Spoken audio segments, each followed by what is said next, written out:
Desde o início do ano, a economia mundial vem sendo devastada por uma quarentena autoimposta por inúmeros países como resposta a uma grave crise de saúde global. As consequências econômicas dessa quarentena estão atingindo proporções aterradoras em todo o planeta, e como não poderia deixar de ser, o foco principal da crise tem sido a maior potência econômica do mundo, os Estados Unidos. Desde o início da crise, em pouco mais de 2 meses, já foram quase 40 milhões de desempregados. Nesse período, a taxa de desemprego oficial nos Estados Unidos saiu de 3% para 14%. Entretanto, como deixou bem claro o presidente do Fed de Minneapolis, essa taxa está camuflada pelo método como ela é calculada e pela própria quarentena. Segundo o mesmo, a taxa real de desemprego nos Estados Unidos hoje seria de 24%, apenas 1 ponto percentual abaixo da taxa de desemprego alcançada durante a Grande Depressão, com a diferença de que durante a Grande Depressão demorou 4 anos para a economia alcançar os 25% de desemprego. Dessa vez foram necessários somente incríveis 2 meses, e com certeza não vai parar por aí. Segundo estimativas do próprio Banco Central americano, a taxa de desemprego pode alcançar os 32% nos próximos meses. Mas levando em conta que bancos centrais tendem sempre a fazer estimativas otimistas, a realidade poderá ser bem mais dura do que o Fed faz parecer. Entretanto, com o achatamento da curva de infectados e de mortos, o surgimento de possíveis tratamentos e principalmente de vacinas promissoras, seria apenas uma questão de tempo até tudo se normalizar e voltarmos a ter nossas vidas como anteriormente, o que significa que logo teremos uma recuperação econômica pujante. Mas será mesmo? Antes de te responder, peço a você que deixe o seu like e se inscreva caso você ainda não seja inscrito. Isso ajuda o nosso canal a crescer e o nosso conteúdo chegar a cada vez mais pessoas. Conversando com amigos, familiares, colegas de trabalho ou qualquer pessoa próxima a você, é fácil perceber que existe um consenso na população de que estamos sim vivendo um momento perigoso para a saúde pública e para a economia, mas que não obstante, o mesmo seria temporário e tão logo encontre-se uma cura, estaremos vivendo nossas vidas da mesma forma como vivíamos poucos meses atrás. Sem máscaras, sem quarentenas, com comércios abertos, economia a pleno vapor e com nossas liberdades individuais básicas preservadas. Mas lendo notícias e relatórios contendo opiniões de pesquisadores, médicos e políticos, percebemos que a opinião deles sobre o nosso futuro no curto e médio prazo não é exatamente a mesma da maior parte da população.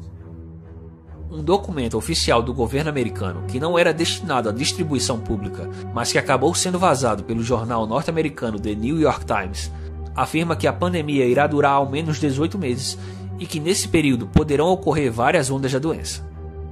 Um estudo feito por pesquisadores da Universidade de Harvard e publicado na renomada revista Science afirma que medidas de distanciamento social deverão permanecer pelo menos até 2022. O chefe da OMS na Europa disse em entrevista ao The Telegraph que corremos um sério risco de sermos atingidos por uma segunda onda ainda mais contagiosa e mais letal, assim como aconteceu com a gripe espanhola entre 1918 e 1920.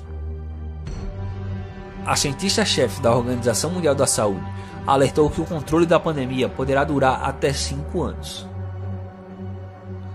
Aqui no Brasil, em entrevista no dia 19 de maio, o secretário de Saúde do Estado de São Paulo afirmou que o uso de máscaras é um costume que veio para ficar e que os cidadãos deverão continuar usando máscaras nos próximos anos.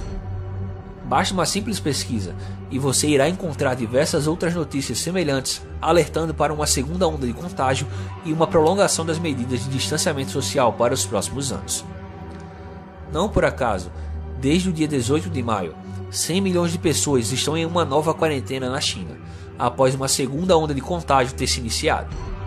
Então, como você pode perceber, é cada vez mais notória a opinião dentre os especialistas de que aquele mundo em que vivíamos até poucos meses atrás não voltará tão cedo, se é que voltará algum dia, pelo menos não da forma em que estávamos acostumados. Segundo a própria OMS, mesmo com uma vacina, essa ameaça pode se tornar uma doença endêmica e nunca mais desaparecer. Por esse motivo, a humanidade deve aprender a conviver com o vírus, pois daqui em diante esse será o novo normal, termo que vem sendo propagado pela mídia tradicional para descrever como será o mundo de agora em diante. Mas o que exatamente significa esse novo normal? De agora em diante, o distanciamento social norteará as relações sociais, ou melhor dizendo, a falta delas. Todo e qualquer tipo de aglomeração, como shows e eventos esportivos, serão estritamente evitados. Bares e restaurantes terão um número limitado de cadeiras e mesas. Assim como aconteceu após o 11 de setembro, novos protocolos de segurança para viagens em aeroportos serão adotados, transformando qualquer viagem em uma verdadeira tortura, dentre tantas outras mudanças. Mas o que isso significa para a economia? Basicamente, teremos custos maiores e menores receitas em quase todos os setores.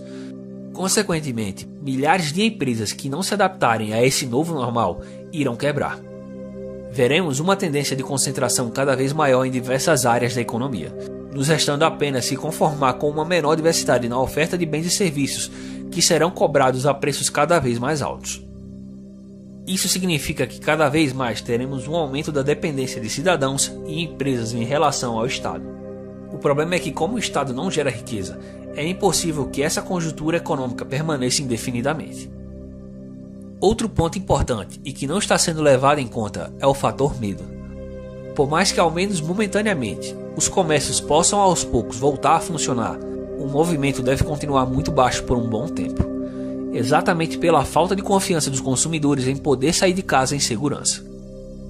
Levando em conta o nível de endividamento e a enorme bolha que foi formada nos últimos 12 anos e que já vinha em pleno processo de deterioração muito antes da propagação dessa ameaça, e principalmente da proporção e da velocidade do atual desastre econômico, somado aos fatores descritos acima como o novo normal, fica evidente que qualquer perspectiva de recuperação econômica em V não passa de uma mera ilusão criada por políticos e que vem sendo endossada pelos mercados financeiros, que nunca estiveram tão descolados da realidade como nos tempos atuais.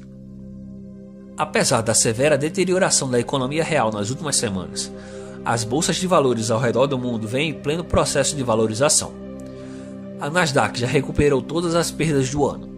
Dow Jones e S&P 500 já estão no mesmo nível de pontos de um ano atrás, quando o nível de desemprego era de somente 3%, não havia sinais de estresse no mercado interbancário e a economia estava a pleno vapor.